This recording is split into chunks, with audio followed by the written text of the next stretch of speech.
ٹنڈو والے یار میں سردی کی شدت میں اضافے کے ساتھ ہی مچھلی کی مانگ میں اضافہ ہو جاتا ہے۔ شہری سردی کی شدت کو کم کرنے کے لیے مچھلی کا استعمال زیادہ کرتے ہیں۔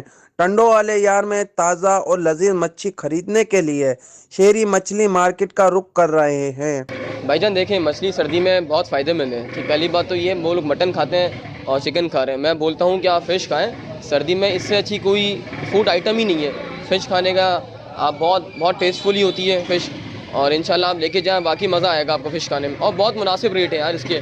مچھلی تو کافی قسم کی ہوتی ہے، فارم کی بھی ہوتی ہے، ہلکی ورائٹی بھی ہوتی ہے، لیکن ہمارے پاس جو یہ مچھلی آتی ہے سانگڑ ڈیم کی ایک ہی ورائٹی ڈمرا مچھلی جس کو بولتے ہیں، تو اس کا جو ریٹ ہے 2 کلو سے زائد والے کا 600 روپے کلو ہے پیس کا۔ اس میں کیا ہے، کانٹے وغیرہ کم ہوتے ہیں، مچھلی میں ٹیسٹ بہت ہوتا ہے، اور لوگوں کا ہمارے پہ یہ اعتماد اور بھروسہ ہے، تو انشاءاللہ ان کا اعتماد اور بھروسہ ہم سے کبھی خراب نہیں ہوتا، کہ ہم ملاوٹ والا کام نہیں کرتے۔ شہری کہتے ہیں کہ مچھلی کا استعمال نہ صرف صحت کے لیے فائدہ مند ہے بلکہ سردی کی شدت کو بھی کم کرتا ہے۔ کیمرہ ٹیم کے ساتھ ناظم خان زادہ، وائس نیوز، ٹنڈو والے یار۔